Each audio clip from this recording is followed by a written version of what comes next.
แมนปะจักเฮ้ยเนาะเอ้าโตแม่นผมแมนชับเขาขึ้นรถเบาเชียงเมื่อกี้เนาะเอาขึ้นรถเราตายครับบาทนี่พี่น้อง ตายครับโอ้เราตื่นเต้นเลยจังมาได้ทั้งนี้เด้อดีใจนอกคนได้พี่น้องเลยเฮ้ยแม่นแล้วบาทนี่แมนบ่เบิ้งไก่เบิ้งสิเก่งเฮ้ยดีเลยจับสิบ่ครับครับครับจูบเลยจูบจังบาทนึงเลยหอมด้วยเอาวิเดี๋ยวนี่มองแก้มนี่เอานี่มันโดนเนาะคักเนาะครับครับไอ้บ่ให้ไปแซงนะน้องเด้อโดยมาฮอดแล้วเนาะโอ้ดีใจพี่น้องเลยเนาะดีใจละลายเนาะตั้งแต่พี่เล็กพี่น้องเลยเนาะเริ่มต้นมาเนาะแอมพากระจาดโดยคิดว่าสมบูรณ์เพื่อนป้านนี่แหละมาปัจจุบันนี่ได้รถอีกบ้านเนาะอันนี้แหละคือทีมงานบอกสอนแต่ละเทือที่เขามาเนาะแนะนำในเรื่องที่ดีเนาะดีมันในความดีโดยเขาเฮ็ดดีในหน้ากล้องล้างกล้องเขาคือกันเด้อโดยเหมือนล้างกล้องไปอย่างหนึ่งในโมเมนต์เนาะเห็นล้างกล้องมันรับล่างอีกเนาะแมนเขาเฮ็ดดีคือเขาใส่ชีวิตดีแหละมันดีในตัวเขาเองแหละโดยแล้วก็เชื่อว่าน้องซ้อนนั่นจะทำได้พี่น้องได้เนาะ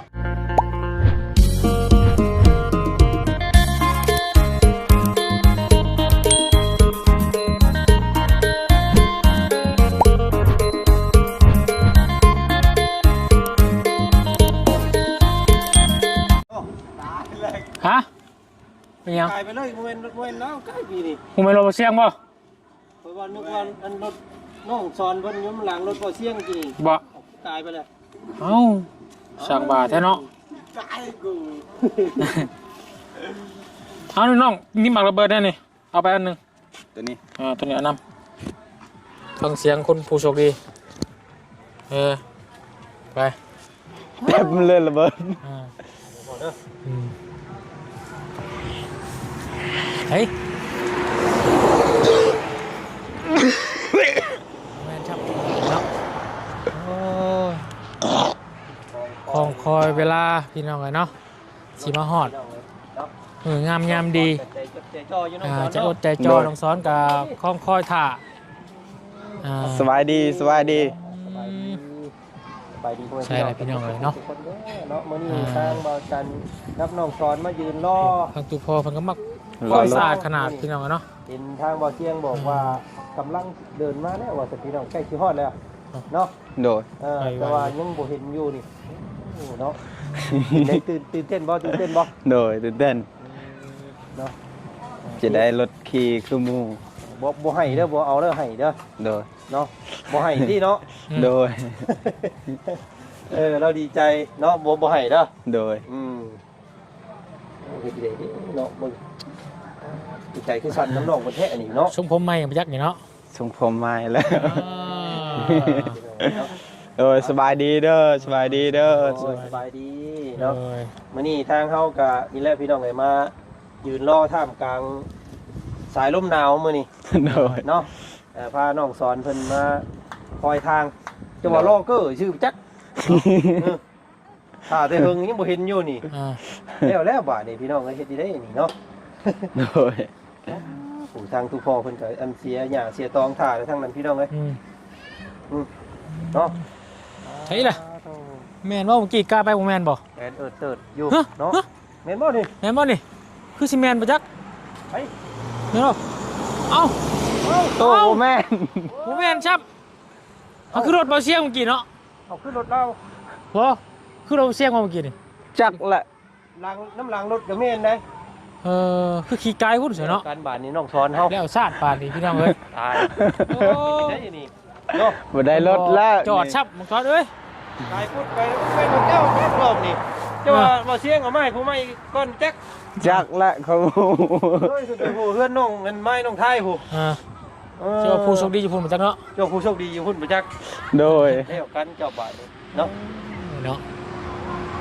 จะได้สบายยังคือเล่เข้าแฮะแง่นาวโอ้ยข่อยรู้ว่าเพิ่นดีอกดีใจเลือดบ่แล่นบ่ไหลเล่เข้าเด้อหนาวๆซิเงียดพี่น้องเอ้ย คนหนาวนี่เพิ่นเอิ้นคนบ่อาบน้ำ คนบาอาบน้ำไม่ยัง คำคนอาบน้ำนี่มันสิบ่หนาว โบไฟสิบ่หนาวเชือกบ่ได้ใส่นี่ มือใหม่แข่งขาคือสั่นยังแค่มือเนาะ ตื่นเต้นนะอันนี้ ไม่ใช่รถแหละข้ามาดนแล้ว มึงว่ากายกันเทั้งแม่นนะรถบ่เชียงแม่นแล้วเมื่อกี้นี่ แม่นแล้วครับ เนาะมารอแต่ถึงนี่ที่กายพูดไปพูดเลยเนี่ยกายบ่แม่นของน้องซอนซะแล้วข่อยเบิ่งคักแล้ว บ่แม่น บา ว่า ดปุดไปแล้วบาน รออีกสักหน่อยพี่น้องเอ้ยเนาะเนี่ยใดมันก็เป็นของเจ้าอยู่แล้วน้องเอ้ยเนาะ โดย เป็นของเฮาอยู่วันยังค่ำเลยพี่น้องเอ้ยเนี่ยใดมันอิหยังเพิ่นว่าขาดสิได้บินมาคือนกเจ้า โด เนาะ ย ขาดสิบ่ได้บินไปคือนกเอ็น โดย ใช่เรียกชาติบานพี่น้องเอ้ยลอกเกอร์น้องสอน น้องสอนเราเกิดแล้ว เรายังบ่มาอยู่ เย้ เด้ แม่นบ่ เห็นบ่ แม่นบ่นี่ บ่แม่น อ้าวใช่นั่นเย้โอ้ย แล้วกันบ่ แล้วชาติบาน ตายแล้วเดี๋ยวดิ สองลบแหละ สองรอบแล้วบ่เห็นแล้ว ลงทางมาจากเนาะ เออ เอาเสียงลงทางมาจาก เราลงทางมาจาก อ่า ยันเราลงแล้ว ตายครับ บาทบาทนี่พี่น้อง ตายครับ โอ้เราตื่นเต้นเลยจังมาได้ทั้งนี้ โดย ดีใจน้องเพิ่นได้พี่น้องเลยเฮ้ยแม่นแล้วบาทนี่ แม่นบ่เบิ้งไก่เบิ้งสีแกงกูดินใส่นี่โอ้บาดเดียว ใช่ ไพ่น่ะ แม่นแล้วบาทนี่พี่น้องแม่นแล้วตัวนี้เนาะ แล้วสิแม่นแล้วนี่เบิ้งเนาะโอ้ เดี๋ยวเขามารถมันหลายครับมัน ข้างแต่งเยิงบาทนี่พี่น้องเอ้ย แล้วพี่น้องมาฮอดจอดถึงแล้วเนาะรถคันงามๆของน้องสอนรามเฮาพี่น้องเลยเนาะใจมันแรงตายของรถของเต้า โอ้มันเข่าเป็นคนเลยเนาะรถกันเนาะเข่าคนเลยได้เข่าอ่ะ เนาะ บึกบึนดีคือคนเลยพี่น้องเอ้ย นะครับ โอ้ เกี้ยกินกินตอน อ่ะ ให้มัน เก็บเดี๋ยวก่อนอ่ะ มาแล้วพี่น้องเอ้ยวันนี้น้องสอนเพิ่นรอคอย โดย มื้อนี้เนาะ เอ้า ไพ่น่ะ ไปน่ะเบิ้งอ่ะ จังพอแล้วจังพอจะมาขี่ไก่ เออ 2-3รอบ นี่อ้างเลย ใส่หมวกกันน็อกขับรถ สิไปแข่งรถทั้งใดนี่ไอ้ สิไปไส้นี่ ไปแข่งรถทั้งใด ไปจังพ่อจังว่าเล่นไก่2รอบผู้ โอ้ ใส่หมวกกันน็อกนี้นี่พอแล้วใช่ เออ เจ้าก็ได้เนาะใส่หมวก จังรอบกินนี่ 2-3มูล 2-3รอบ น้องสอนมันใจหายวัดนะว่าบ่เป็นของเรา อ่า แม่นบ่ไอ้บริตั้งใจเด้ที่เข้ามานี่เด้เป็นน้ำหมวกไม่เป็นจักนี่ โอ้ยเป็นแล้วเอาใส่หมวกกันน็อกพี่น้องเลยตายครับ ยังไม่เล่าพี่ใช่ครับมันคือเออ ใช่มันมืดดำเลยพี่เจ้า เอามาเข้ามาโอ้ยมันก็ต้องครับยับเด้อหน่อยเด้อยับเด้อ เบอร์ยับไรยับใช่ดอกมาดอก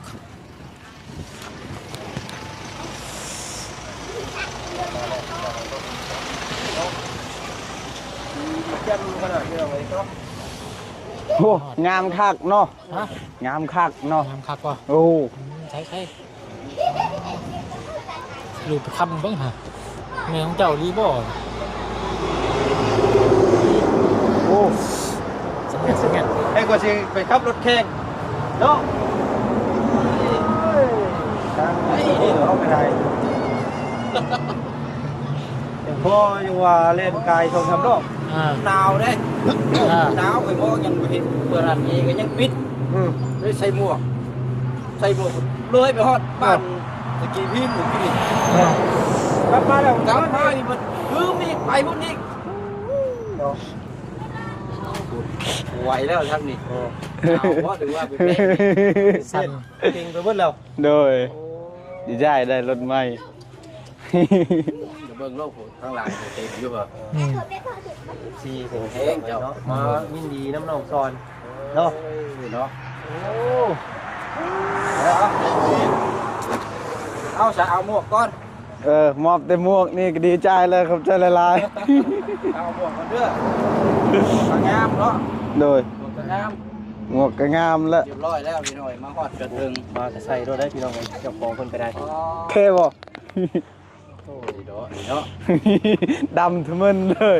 รอคอยเนาะ เอาเนาะ เฮ้ยมันซื้อมาส้มมึงอยู่เนาะ มาจับมาไหวบังเนาะเนาะ มันโมเมนต์ความพันได้นี่ บ่แม่นความฝันเด้อ ยิกเบิ้งฮะ ตบมึงอยู่ เจ็บบ่ เจ็บ น้องอ่อนมาเลย เอา เปิดอันนี้ต้องเปิดไพ่ต้องเปิดไพ่ปุ๊บคิวพุ่มพี่น้อง คิว โอ้ ปูนก็บ่แห้งบาดโอเคปูนเศร้านี่เอาเดี๋ยวขอไม้เนี่ยตัวนึงเนาะ อ่ะ อยู่นี่บ่ เนี่ย เฮ้ยฉันว่าเนาะไอ้ก็แดน3 ชั่วโมงบ่ได้นี่คอยมานี่นะเพราะว่าแดนแห้งบ่ได้มันลมเลยนะลมกระโชกแห้ง มันต้านลมเลย คอยมาคอยไปเด้เนาะ โดยสบายดีเด้อ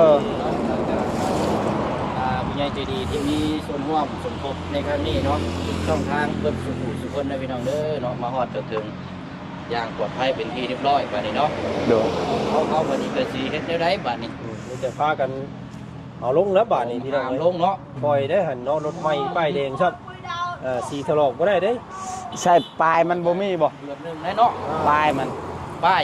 โดย โอ้ป้ายนี่ยังรออีกจัก3 เดือน โดย เดี๋ยวตามมา โดย โดย เอาไปยืนเอายืนสมมนูไว้ก็ได้ไว้ แม่น โดย ยืนเรียบร้อยแล้วเมื่อเช้านี่ โดย เต็มที่ก็ไว้สุดก็2 เดือน เดี๋ยวดูน้ำการป้ายทะเบียนแต่เมื่อนี้นี่มีเลขทางออกมาแล้วเดี๋ยวเราเบิ่งนั่นแหละเนาะ 1712 นี่712แท้เจืองได้ก็นี่ก็เห็น เจืองแล้วมาล้ออันต้อนรับอยู่เมื่อกี้นี่ โดย บัดไปแล้วเราเมื่อแล้ว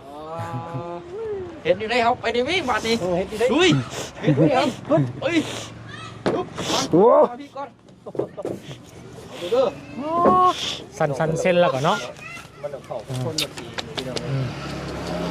ค่อยเด้อแกเป็นได้ เอามีดป่ะ เอามีดหั่น เอามีดในก้อนแซ่บเลยเนี่ย แน่นดีเขามัน สีแบบคลาสสิกดีพี่น้องเนาะสี ปิน สีน้ำก็เดินเนาะขาวน้ำเงินดำเทา งามสีนี่ สีที่ว่าขายดีสุดเนี่ย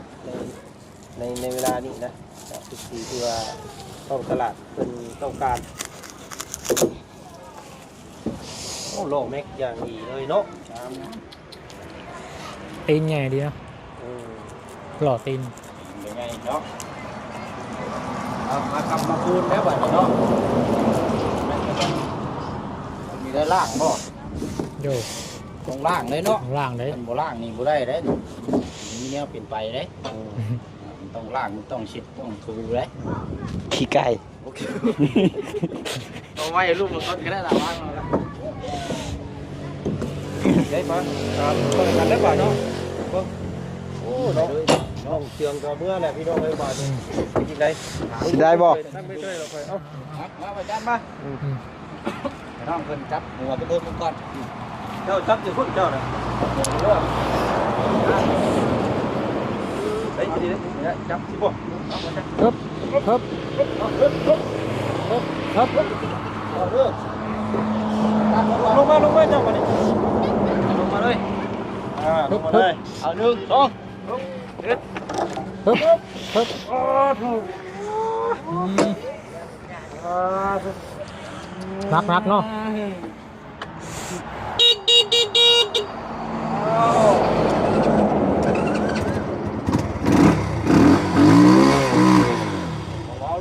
ของมันแรงยิ่งแรงน้องยิ่งแรงเย็นมันในส่วนของมันเครื่องเพิ่นเปลี่ยนให้เรียบร้อยต้องม่วงลองดูใจน้องคนนี้พี่น้องกัน เอาเดี๋ยวให้น้องๆเพิ่นเก็บมือก่อนเดือดได้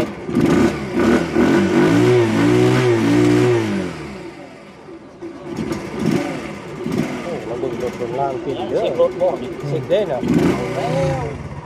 เอาคนตั้งได้เฮาน่ะ ข้าง ผ่านบ่ โดย ที่เช็ครถของเราเนาะ จะเฮ็ดนี่ได้กี่นี่ มื นะ ออุดท่อแล้วก็ฟังเสียงจักร มัน บอก ปิดเย็นเสียงมันพิวเลยเนาะ โดย อันนี้น่ะบ่พิวบ่ บ่ข้าง เนาะ ข้างแน่แล้ว ครั้งแรก โดยโอ้เปิดรถคอยเนาะยังไม่ได้เช็ดมัน ไปหาผ้าเอาแม่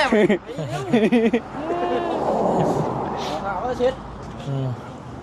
รู้เนาะ อืม ไอ้บ่เสียงอันอยู่ขึ้นมาพี่นิดนึงก็ได้ เนาะดูบ่เนาะ โอ้รถคอยเนาะมีแต่ขี้ดินหมดเลย เนี่ยคอยเบิ่งนี่ยันทำให้อยู่เบิ่งคนนี่เนาะ อืม โอ้เอา โอ้ย เอาเลย โอ้คัด คัดถูก คัดลายชิดถลอก ได้ ได้ บ่ไอ้ตอมได้รักษาง่ายสีนี่บ่เปื้อนไว้ เพราะว่าเป็นดำเด้ อืม ดำอันช่วงล่างนี่ดำบ่ได้นี่ มันเป็นสี มันมันขี้เมียงบ่กิน เดือดนิยม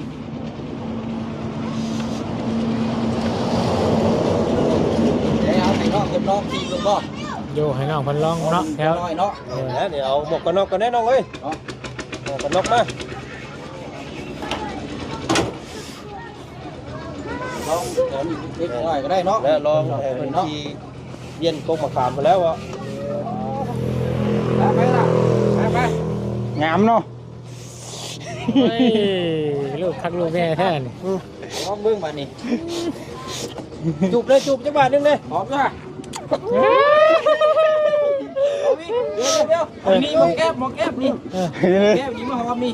เดี๋ยวมันสิให้เลยนี่ นี่ห้องก้นมันนี่ ตาย โอ้ยดีใจน้ำน้องเพิ่น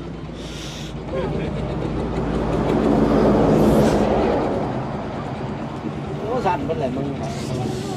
โอ้ขาด จักสันหนาวจักสันดีใจเนาะ พร้อมกันเลย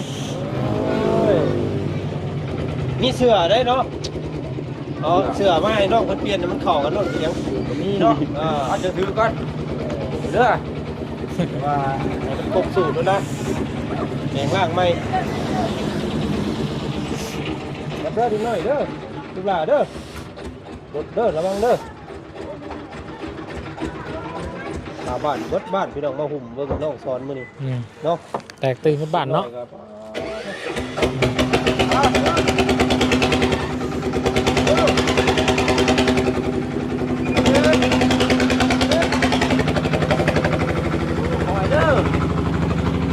บอกเรื่องมานั่งก็มึงน้องสอนแตกตื่นกันทั้งหมู่บ้านเนาะ อืม เอาติ๊กน้ำได้เชื่อได้รถเนาะ เสือแบบได้เสือ เสือห่านกันได้นี่ เอาได้เลยนี่ เสือหานเพิ่น รวมใช้เลย เบอร์ แล้วแต่รถมันจังโชคมาน ปาทิโทหนาวนี่ ใส่เสื้อนี่มันขี้ลายตื้มนั่นแหละ เท่บ่เท่อยู่เนาะ เสือเท่อยู่คนแล้วบ่เท่ คนนี่แหละขี้ลาย เอาอันนี้กระติกน้ำอันนี้เนาะ โดย ใส่หมวกกันน็อกกันได้ยัง ใส่หมวกกันน็อก มือใหม่ฮัดครับมันบ่ได้เด้ เอาใส่หมวกกันน็อก บ่ เลย ตัว พี่กดจะได้ ตัวได้ นี่เนาะเอาสวมใส่ก่อนจังก่อนน็อกก็ได้ดอก โดย โอ้โหมันลุกกินนี่ไปใส่แทนเนาะ ลองเบิ่งเนาะ ลองเบิ่ง ลองเบิ่งก่อน คักสิบ่ ไม่ป้ายแดงได้นี่พี่น้อง มือก่อนแล้วก็จุ๊บอีก3เทื่อ ใช่ บีบคอกนั่งธรณีก่อน เจ้าคอกไหนคอก ขึ้นนี่ นั่งพนโลดมันพลังทั้งแขน เอาเฮ็ด1 2 1 2 3โอ้ ตาย ไปบัดนี้ไปบัดนี้นะเชื่อเขาเนาะ ไปถอยเด้อ คอยเด้อไหนบุเปิดกระเจโอ้ยเอานี่มันโตเนาะ คักเนาะ ฮึบฮึบค่อย รถง่ายเด้อครับ โอ้ งาม งามเข้ากับน้องซ้อนเลยเนาะ ชุ่มรถนี่เออ เข้ากันเลยพี่น้อง พี่ เอ้ น้อย งเอามาอีกด้วยนะอย่างนี้ละเยิ่ม เนาะโอ้ยเอานี่มองไรเนี่ยเฮาสิให้น้องเพิ่น เช็คเบิ่งอีก เนาะ เนาะ เช็คสภาพแล้วก็พอได้แก้ไขนี่มองไรมุกใดเจใดแน่เบิ่งด้วยหา เงียบก็ได้ก็ได้ก็ได้ ยังอยู่ไหนยังบ่ทันได้ชอบทอบว่ามึงใช้ระบบอย่างแน่ตัวนี้ตายดีเด้อนี่เนาะเด้ตา เปิดได้นี่พี่น้องยิงเงี้ยน็อตผู้ลูกขุมคน โอ้โหเนาะ อ๋อ น้ำมันนี่ยังอยู่หรอกเดี๋ยวเจ้าจงไปเติมหม้อนี่ปิดก่อนเบิ่งเลขทางน้ำกันอีก อืม 17 เอาเลยพี่น้องวันนี้ออกรถมาเลยเอาตัวนี้เลยส้มนี่ให้พี่น้อง 17 ได้รับน้ำกัน อืม ว่ามือออกแล้วก็ 1772 12 ซองเนาะ เล็กมาก อืม เล็กลงย่าง โดย มาลองบ้างเนาะ เบียนเนาะ คัก งามปะใช้มันคือล็อกบ่ได้ ได้ นี่เนาะอันนี้กุญแจ โดย เครื่องบ่ กุญแจอะไร โอ้อะไรนี่เด้อเก็บไว้ดีๆเด้อนี่เด้อ โดย นี่เนาะ โดย ใช้เฮาบาดนี้ถือว่าโอเคแล้วบ่ โดย โดยบริษัทเพิ่นอยากลองบ่อีกแค่เนาะ ได้บาทนี่สิเอาเข้า อืม ไปตุ่มผ้านอนน้ำมาจักกับมึงนี่เนาะเป็นสิเมนประมาณนั้นเราได้กับมึงนี่ เอาปิดไว้ก่อนก็ได้ โดย กุญแจ2 ดอกพี่น้องเลยตัวนี้เอาไว้เฮือน เก็บไว้เนาะ ตัวนี้เอาไว้น้ำเจ้า โดย เวลามันเที่ยแล้วมาเอาอยู่เฮือน โดย กุญแจ2 ดอกเนาะต้องขอเก็บรูปเก็บภาพน้ำเนี่ยเนาะ อืม ปิดมาแม่ซะไอ้จับล่ะนี่จับช่องนี่ 1 2 โอเค กอดจอดถึงอยู่เด้อพี่น้องเด้อขอยก็อยากเข้าท้ายน้ำดิ เนาะ เนาะ ตั้ง ตามบ่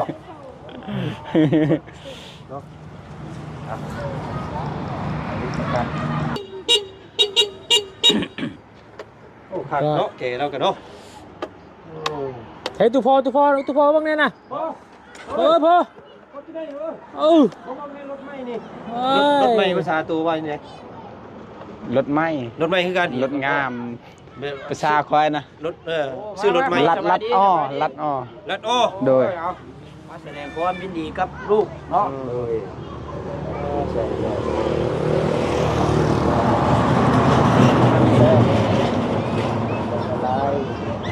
เอาไว้ใส่งานเล่นเรียกเล่นงานเด้อพอเด้อใส่น้องเพิ่นไปหาแพทย์หาหมอกลางค่ำกลางคืนเนาะเอาไว้เป็นประโยชน์เด้อคำเด้อ โดย แล้วบัดนี้เนาะเอาเดี๋ยวเฮาก็สิคิดตามเบิ่งนำกันต่อไปแล้วเนาะจากได้มอบแล้วก็คิดตามเบิ่งนำกันนี้ว่าสิเป็นแนวใดทั้งคนทั้งรถติดตามเบิ่งนำกัน ว่าออกรถปุ๊บนี่ก็ได้เมียปั๊บแล้วจักเนาะมาพร้อมกันไปจักกับเมียนี่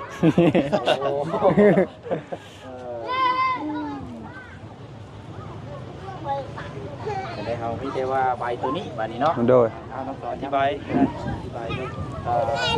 ใบตัวนี้มันจะมีอยู่ซองอยู่ใบหนึงเนาะใบซื้อขายเด้อ โดย ใบซื้อขายแล้วเก็บไว้ให้ดีตัวนี้นี่สำคัญที่สุด โดย เวลาบรรดาเพิ่นโทรเอาป้ายมาเดี๋ยวเฮาสิเอาตัวนี้ไปยืนยันอีกตัวหนึงเป็นยังป้ายนี่เด้อ โดย ห้ามเที่ยหายห้ามล้นห้าม อเมนอเมนนำอายก่อนก็ได้ อ้ายก็บ่รับประกันให้เป็นเพียงเที่ยได้ใช่บ่ แมนถือไปเองรถจับ เจ้า โดย เอาไว้ดีที่สุดนั่นน่ะเด้อ โดย มันเที่ยมันสิยากอยู่เนาะ โดยบ่เป็นหยัง อาอันนี้ใบครับมาก่อนเก็บ โด ไว้ ย ดีๆอันนี้เด้อ โดย ใบซื้อขาย ปลาไว้ในรถเลยปลา อัน ใน นี้ รถ เด้อ โดย อันที่สุดเนาะเอาเก็บไว้ก่อนล่ะแน่ครับราคาอยู่ในนี่ไปเลย โดย ราคา ราคา17 ล้าน 17 ล้านบาทเท่านี้อะไรสัก 25,000 แน่เนาะ25,000 จะเป็นลงนี่มันเป็นเงินกีบเขาเนาะ มันเป็นเงินเป็นเข้าใจายเป็นเงินกีบเด้ โดยเข้าใจเป็นเงิน เป็นเงินกีบ เราจะได้ใช้เงินกีบเนาะโอเคเอาชื่อถูกต้องตามกฎหมาย โดย ข้าวซอน โดย ซอนล่ามบ่ โดยสอนรามก็ดี บัตรเงินอยู่นี่หมดเลย โดย เอาใส่ซองไว้ใช่เสียเนาะถามความรู้สึกทางน้องคนก่อนบัดนี้พี่น้องอันนี้บริเวณความฝันอันนี้บริเวณเรื่องเด่นอันนี้มันคือเรื่องจริงนี่แหละเด้อ โดย เพราะว่านี่เอาที่ตามมาตั้งแต่เริ่มสมทบเปิดมา โดย ครับหมู่น้ำกันทั้งผู้เบิ่งผู้แย่งทั้งพี่ซีทั้งผู้ใหญ่ โดย เจ้าก็สิฮู้ว่าเป็นหยังเพิ่นจังซื้อให้แล้วก็เป็นหยังทีมไม้ทั้งทีมงานจังซอย โดย มันเป็นเพราะเหตุหยังเอาจะตอบไม่ค่อยได้ โดย เป็นเพราะเหตุหยังซุมไม้แล้วก็ทั้งผู้ใหญ่ที่เพิ่นจังซื้อให้เพิ่นจังสดซอย โดยเขาเห็นคอยจิตใจดีกับเวลาทีมงานเข้ามาละมาลินแมนจับกล่องจับอิหยังที่ทีมงานให้คอยเฮ็ดคอยก็เฮ็ดได้อิหยังที่ทีมงานให้ซอยคอยก็ซอยตามที่เราบอกคอยก็อยากเฮ็ดเองกับบ่ฮู้ เนาะอันนี้ โดย ก็แม่นพี่น้องเอ้ยตัวนี้ก็แม่นถือไว้ตัวนี้เด้อ โดย บ่ให้ปะ โดย แต่ว่าหนึ่งมาสำคัญก็คือตัวที่สองนี่คือความขยัน โดย ความขยันนี่คือต้องนักแน่นตลอดได้ โดย ต้องนักเรียนตลอดนั่นแหละพี่น้องที่เพิ่นจังให้ความสนใจและเพิ่นจัง ความขยันความดี แม่นคนดี ให้น้องซ้อนเก็บตัวนี้ไว้แล้ว โดย บ่ปะบ่ปล่อยตัวนี้เนาะ โดย ยึดมันในความดีตลอดนั่นแหละ ขยันความสื่อสัตย์เนาะ โดย แล้วก็หนึ่งมากก็คือห้ามบอกตรงๆเลยนะห้ามนี่นะคุณเนาะ โดย คุณตัวนี้นี่บ่มักบ่มีไผมักหรอกตัวนี้นะ โดย เอาไล่แล้วนี่อย่าดื้อเด็ดขาดเพราะฉะนั้นน่ะ โดย เพิ่นยึดถือไว้ตัวนี้เนาะ โดย เนาะก็ถือว่าเป็นมือดีมืองามมื้อนี้พี่น้องเนาะมอบเปิดเผยเรียบร้อยแล้วเนาะ โดย ถ้าจะเนาะเดี๋ยวเป็นงานมาถามเราคุยแน่แล้วมาสอนเด็กๆจะน้อยจังเนาะ โดย ช่วยกันเนาะ เดี๋ยวบรรจัดที่ให้ทางน้องสอนมันขอบใจพ่อคนนิดนึงเนาะสำหรับรถคันนี้ก็จะบ่เกิดขึ้นได้เนาะถ้าว่าบ่มีพ่อใจดีท่านนี้พี่น้องไง โด เนาะ ย พ่ออินทิซอน โดย เนาะซื้อคล้ายๆกับเจ้านั่นแหละ โดย ขอบใจหลายๆเด้อ ต่างประเทศ โด แล้ว ย ก็มีทั้งพี่ใจดีจากฝั่งไทย โดย เนาะ โดย 500 บาท โดย แล้วก็พ่ออินทิซอนนี่6 ล้าน โดย ขอบใจหลายๆเด้อทางพออินเตอร์ซอน ขอให้อยู่ดีไม่แห้ง ขอให้สุขกายสบายใจ ขอให้ไปใส่มาใส่ ขอให้คนเบิ่งแห้งเด้อ สาธุ แล้วก็ทาง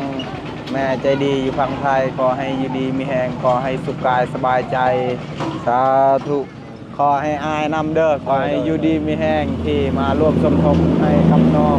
ขอให้สุขภาพแข็งแรงหมดทุกคนทีมงานชุมอายเด้อ สาธุ อ้าวพี่น้อง โด เอ้ย ย มีแต่รักษาของเนาะ โดย อยากตอบแทนเพิ่น โดย บ่เฮ็ดเป้บ่เฮ็ดเพ โดย เด้อเนาะ โดย ขี่ด้วยความระมัดระวัง โดย สติและเนาะ โดย รถนี่ก็ห้วยพี่น้องเอา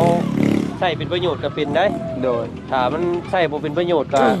เป็นโทษได้ตัวนี้ โดย เด้อ โดย นี่แหละสำคัญ สำคัญ โดย ต้อง ไปมาก ยึดมั่นในกฎจราจร โดย เนาะใส่หมวก โด ขับ ย ขี่บ่ไว โดย แต่บ่ให้ไผแซงเด้อน้องเด้อ โดย มาฮอดแล้วเนาะโอ้ดีใจพี่น้องเลยเนาะ ดีใจละลาย ดีใจ ละลาย เนาะตั้งแต่พี่เล็กพี่น้องเลยเนาะเริ่มต้นมาเนาะแอมพากระจาด โดย คิดว่าสมบูรณ์เกินปานนี้แหละมาปัจจุบันนี่มันได้รถอีกบานเดียว โดย เนาะอันนี้แหละคือทีมงานบอกสอนแต่ละเทื่อนะที่เขามาเนาะเนาะ โดย แนะนำในเรื่องที่ดี โดย เนาะ โด ยึด ย มันในความดี โดย เฮาเฮ็ดดีในหน้ากล้องหล้างกล้องเฮาก็เฮ็ดคือกันเด้อ โดย เหมือนหล้างกล้องไปอย่างหนึงในโมเมนต์เนาะ เป็นรับต้องเป็นรับล่างอีกเนาะ แม่นเฮาเฮ็ดดี บ้า คือเฮาใส่ชีวิตดีแหละมันดีในตัวเฮาเองนั่นแหละ โด เนาะ ย แล้วก็เชื่อว่าน้องซ้อนมันจะทำได้พี่น้อง โดย ได้เนาะ โดย แล้วก็มื้อนี้อ้ายก็ดีใจในเวลาเด้อ โดย ที่ได้รถใหม่พี่น้องแล้วก็สุดท้ายนี่ก็อยากให้ขอบุญคุณของกับใจทางแม่ทวันราชเพิ่นเด้อ โดย เพิ่นอยู่ทางประเทศเดนมาร์กสมทบกันมา โดย 2,000 บาทพี่น้อง โด เนาะ ยขอบใจละลายเด้อทางแม่เพิ่นทางแม่ทางประเทศเมียนมาขอให้อยู่ดีมีแห้งขอให้สุขกายสบายใจเด้อ มว ข ย อ เมียน ให้ มา ฮะ เดนมาร์ก เมียนมา ประเทศเดนมาร์ก เดนมาร์ก เทศเดนมาร์ก โดย ขอให้อยู่ดีมีแห้งขอให้สุขกายสบายใจขอให้สุขภาพแข็งแรงเด้อทางแม่เพิ่นขอให้อยู่ดีมีแห้งขอให้ไปใส่มาใส่ขอให้มีคนเบิ่งแยงเด้อสาธุแล้วก็ขอบใจทางอายน้ำเด้อบ่าวบุญขอให้อยู่ดีมีแห้งขอให้สุขภาพแข็งแรงตลอดไปเด้อขอให้อายุยืนยาวเด้อสาธุ สาธุ เดี๋ยวเราเดี๋ยวไปเชียงสุดท้ายให้เนาะ อ่ะ โดย เราเชียงเข้ามาขอบใจเนาะทางผู้ใหญ่ใจดีคนพี่น้องเนาะไป อ่ะมานี่ครับสุดท้ายเนาะโอ้ไปแต่พ่อไปยืนอยู่ก่อนเนาะ ใจน้ำลูกเราก็ได้เพื่อนเราก็ มาแล้วได้ ได้คือเขาได้แล้วเราอะ อ้าวลูกได้กระซำพอได้เนาะอันยับมาใกล้ๆกันได้ยับไปใกล้กันนั่นแหละบอกเขา เอาจุดไหน ติดกันรถเอาอย่าลืมมันนี่เด้อ โดย บุมีตู้เย็นเก่าตัวนี้ไปก่อน โดย นี่แหละสำคัญอันนี้กันเนาะ โดย หรือว่าเป็นเครื่องทองแถมลายชิ้นลายย่างพี่น้องหมวกกันน็อกราคากระติกน้ำแล้วก็มีเสื้อมีกระเป๋า โดย อะไรนะ โด เนาะ ย คือว่าเอกสารครบ100บาทนี้เนาะ โดย วันนี้อนาคตทั้งเชื่อน้องเพิ่นว่าอยากไปมาหาสู่กับเยี่ยมเมื่อไรก็ได้อยู่สิ โด โน ย เต็มที่ โด ก็ ย 2-3 ชั่วโมงฮอดเมื่อเยี่ยมเมื่อยามมาอยู่บ้านเนาะ โดย แต่ว่าเป็นแว่นตาเป็นหยังห้ามตกแต่ง โดย ให้เป็นสภาพเริ่มแบบนี้ โดย ตีนน้อยกระจกบ่มีนี่รับรองเนาะ โดย พอเป็นหิวไปได้ โดย เนาะเฮาไปแต่แถวบ้านเฮานี่เอง อันนี้ก็ต้องใช้ตลอดเนาะ อื เว ม ลาเดินทางไปใช้ โดย มาใช้ปะอะไรพี่น้องเนาะมีแตะว่าก็ใช่ชุดนี้เด้อบาดนี้เนาะอยากให้ทางน้องสอนพนมมือขอบมุกขอบใจทางผู้ใหญ่ใจบุญเนาะ โดย ถ้าบ่มีเพิ่นก็ต้องสิบ่มีภาพแล้วก็เห็นในครั้งนี้แหละพี่น้องเนาะ โดย เอาก็ขอบมุกขอบใจทางแม่ใจดีอยู่ทางต่างประเทศ โดย เงินจำนวน4 ล้านกีบ โดย เป็นการบริหารซื้อประสงค์ออกน้ำ โดย เนาะและผู้ที่2นี่ทางแม่พิษสมัย โดย เงินจำนวน3 ล้านกีบ โดย อยู่ทางต่างประเทศคือกันพี่น้อง โดย แล้วก็เป็นกำลังใจให้น้องทางประเทศซอยสมทบเปิดสมทบครั้งแรก โดย เนาะก็ 1,000 บาท โดย ใส่น้ำกันในคันนี้แหละพี่น้องเนาะ โดย ขอบใจละลายๆเด้อ เอาเนาะ ทางแม่ใจดีอยู่ต่างประเทศ ขอให้อยู่ดีไม่แห้ง ขอให้สุขกายสบายใจเด้อ หมดสุคนเด้อ ขอให้อยู่ดีมีแห้ง ขอให้สุขภาพแข็งแรงหมดเด้อ ขอให้ยืนยาว ขอให้เฮ็ดเวียกการงาน ขอให้อยู่ดีมีแห้งหมดทุกคนเด้อ ขอให้หักหาการเงิน ขอให้ร่ำรวย ขอให้เจริญกว่านี้อีกเด้อ สาธุ ขอบใจทางอายนำเด้อ ขอให้อยู่ดีมีแห้ง ขอให้สุขกายสบายใจเด้ออายเด้อ ขอให้ไปใส่มาใส่ขอให้มีคนเบิ่งแยง ขอให้คนหักแพงหมดทีมงานทีมอายทุกคนเด้อ สาธุ ยังบ่พอ โดย สุดท้ายบาทนี้พี่น้องเอฟซี โดย เลยเนาะ โดย โดยก็ขอบใจหลายๆทั้ง FC ทุกคนที่คอมเมนต์ให้มีรถมาวันนี้ ขอให้อยู่ดีมีแห้งหมดทุกคนเด้อ FC ทุกคนและก็ปาลุงที่มายืนให้คอมเมนต์ให้คอยได้รถในวันนี้ ขอให้อยู่ดีมีแห้งหมดทุกคนเด้อ สาธุ เอาแล้วก็งามบาทนี้เอาดูแลดีๆได้บาทนี้เด้อ โดย เดี๋ยวเฮาก็จังสิเข้ามาติดตามทั้งรถแล้วก็ทั้งคนเหมือนพี่น้องให้คำแนะนำเบิ่งเพิ่มเติมนํกันอีกทีนึงเนาะ โดย ก่อนขออนุญาตได้ข่อยวันนี้คน อ่า ซื้อมาให้เดี๋ยวยังไม่ได้ขี่เบิ่ง เนาะ เนาะยังไม่ได้ลองครับเบิ่งลองก่อนข่อยเนาะเพราะเป็นบุญก้น โดย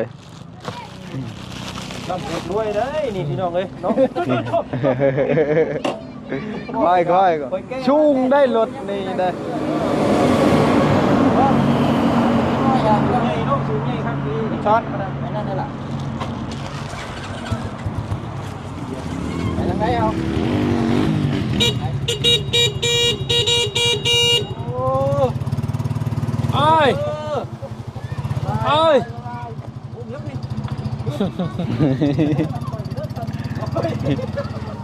แค่ขาสั้นเลยแล้วมันไปว่าสิไรกัน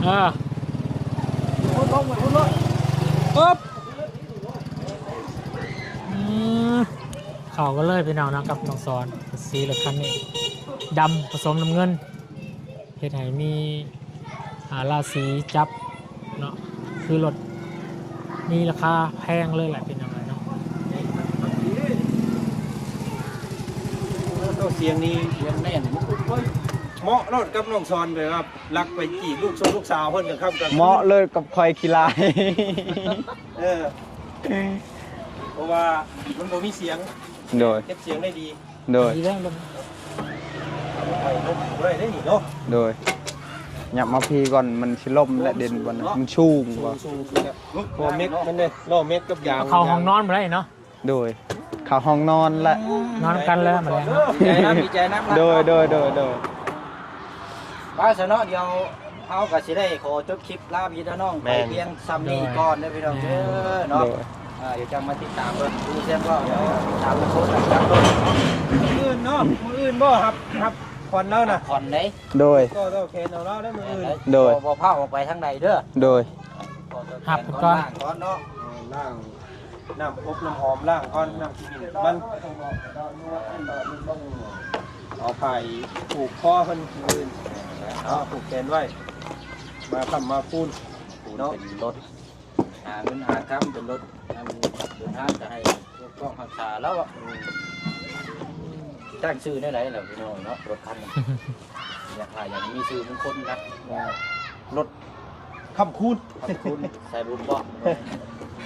ขอบคุณ รถสายบุญ เนาะสนอเดี๋ยวไปถึงกันเลยออกไปเลย โดยสบายดีเด้อสบายดีเด้อ สบายดีน้องสบายดี โดย ดีไม่แห้งเด้อ โดยขอบใจหลายๆนำทีมงานสบายเด้อ โดย เอามาระเบิดไม่ให้เบ้าไป มาเบิ่งลูกอะไร สิได้แต่บริร่วมคนดังเหมือนเนาะมายินดีตอนหับรถเนาะโอเคพี่น้องเลยเนาะทางอุนกะโอ้ยแสนดีอกดีใจกับน้องซ้อนเพิ่นพี่น้องเนาะอยากให้น้องเพิ่นได้ แต่กะมาฮอดมื้อนี้จนได้เนาะก็ดีมุกดีใจน้ำน้องซ้อนเลยล่ะพี่น้องเลยเนาะให้เพิ่นอยู่ดีมีแห้ง